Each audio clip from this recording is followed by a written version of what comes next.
तो केवल एक चुनावी जुमला, एक फरेब, एक पाखंड, एक झूठ के रूप में महिला आरक्षण बिल को दरकिनार कर दिया गया है कि मोदी रीति सदा चली आई, जो कह जाएं वो कभी ना निभाई। नमस्कार, आप देख रहे हैं दर्श न्यूज। महिला आरक्षण बिल जो संसद से पास हुआ है और पास होने के साथ साथ जो है सियासत जोरों पर चल रहा है पूरे देश भर में। वहीं झारखंड की बात करें तो झारखंड में भी महिला आरक्षण बिल पर चर्चा जो है जोरों पर है। हम आपको बता दें कि आज प्रदेश कांग्रेस भवन में कांग्रेस की राष्ट्रीय प्रवक्ता डॉक्टर रागिनी नायक पहुंची और पहुंचने के साथ साथ जो है महिला आरक्षण बिल पर अपनी बात रखते हुए पीएम मोदी पर जमकर निशाना साधा। उन्होंने कहा कि जो महिला आरक्षण बिल जो संसद से पास हुआ है ये मोदी सरकार का चुनावी जुमला है। यानी ये कह सकते हैं कि 2024 को टारगेट लेकर जो है महिलाओं को यहाँ टारगेट किया गया, इसलिए महिला आरक्षण बिल को संसद से पास करा दिया गया। वहीं रागिनी नायक ने एक दोहे के माध्यम से कहा कि मोदी रीत सदा चली आए, जो कह गए वो कभी न निभा पाई। यानी उन्होंने एक तंज कसते हुए मोदी सरकार पर एक हमला भी बोला है और कहा है कि मोदी सरकार जो बात कहती है वो करती नहीं है।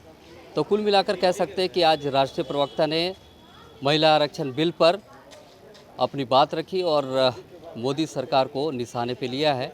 अब देखने वाली बात होगी कि महिला आरक्षण बिल पर जिस तरह से बातें चल रही है, चर्चा चल रही है कि महिला आरक्षण बिल जो है अच्छा है, सभी लोग कह रहे हैं, लेकिन कांग्रेस पार्टी जो है सवाल खड़े कर रही है।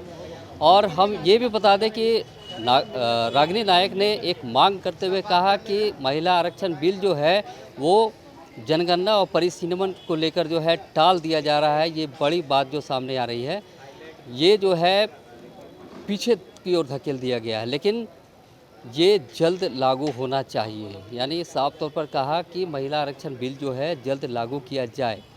और उन्होंने साफ तौर पर यह भी कहा कि जातिगत जनगणना भी शुरू होनी चाहिए। जातिगत जनगणना होने से महिलाओं को जो आरक्षण का जो बल है वो भी मिलेगा। हालांकि हमें बता दें कि इस दौरान जो है उन्होंने कई गंभीर आरोप भी लगाते हुए दिखी। आइए क्या कह रही हैं रागिनी नायक, आप सुनिए।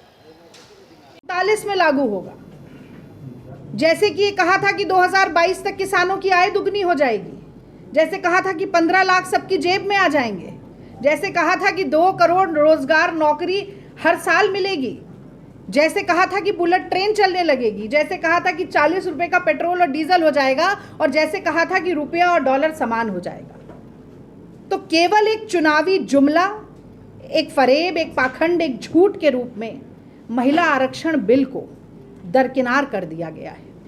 और मैं तो हमेशा कहती हूं कि मोदी रीति सदा चली आई, जो कह जाएं वो कभी ना निभाई।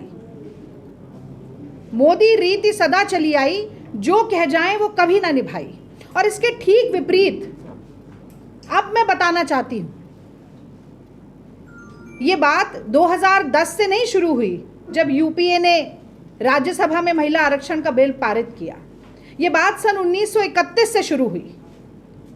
कराची अधिवेशन था, गांधी और नेहरू ने मिलकर एक रेजोल्यूशन पास किया जो दुनिया में पहली बार हुआ कि देश की आजादी के साथ साथ पुरुष के साथ महिला खड़ी होगी, समान मताधिकार दोनों को मिलेगा। Universal adult franchise. आप अमेरिका की बात करें, आप फ्रांस की बात करें, आप लंदन की बात करें, दशकों तक महिलाओं को यातना झेलनी पड़ी, प्रताड़ना झेलनी पड़ी, जेल की हवा खानी पड़ी, सिर्फ एक वोट के अधिकार के लिए। और हमारे देश के निर्माताओं ने यूनिवर्सल एडल्ट फ्रेंचाइज इस देश को दिया। वो पंडित नेहरू की सोच थी, वो गांधी जी की सोच थी। तो जिस तरह से महिला आरक्षण बिल पर राजनीति जो है जोरों पर है और पूरे देश के साथ साथ झारखंड में भी जो है इस बिल पर चर्चा भी हो रही है और राजनीतिक जो दांव पेच है वो भी शुरू हो गया है। अब देखने वाली बात होगी कि महिला आरक्षण बिल पर जिस तरह से कांग्रेस पार्टी जो है भाजपा पर दबाव बना रही है, इसका असर क्या कुछ देखने को मिलता है।